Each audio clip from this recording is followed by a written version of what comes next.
There are about 5 Afro-Latinos who made important contributions to U.S. history. They are Miriam Jimenez Roman, who leads the Afro-Latin at Forum, which is dedicated to raising the awareness of Afro-Latinos in the U.S. She has used her own experiences as a Black Puerto Rican to educate the world on Afro-Latinidad and to bridge the gap between the presence of African Americans and Latinos in the U.S. She also has wrote a book, The Afro-Latino, at History and Culture in the United States.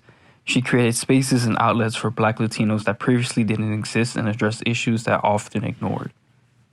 Another Afro-Latino is by the name of Perry Thomas. He's a Cuban and Puerto Rican poet who grew up in Spanish Harlem in New York City. He wrote a memoir called Down These Mean Streets, where he discussed the racism, identity issues, and poverty he experienced during his childhood. He also faced discrimination from his family and society as a whole. His father would prefer his lighter-skinned children.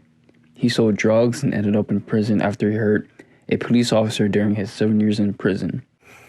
He would later become involved in his community and advocated for at-risk youth.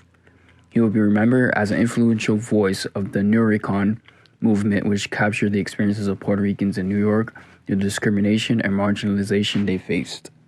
Jose Kelso Barbosa, who is also of Afro-Latino descent, was a physician, sociologist, and politician. Jose was one of the first Puerto Ricans and persons of African descent to receive a medical degree in the U.S. He served in the executive cabinet under Puerto Rican Governor Charles H. Allen and joined the first Puerto Rican Senate. He established El Tiempo, the island's first bilingual newspaper. Gwen Afil, a late television news anchor who died recently on November 14th, 2016 at the age of 61, whose father was of Panamanian and Barbadian descent, left a mark on American media. She was one of the first Black women to host a nationwide televised public affairs program in the U.S. She paved the way for other journalists of color.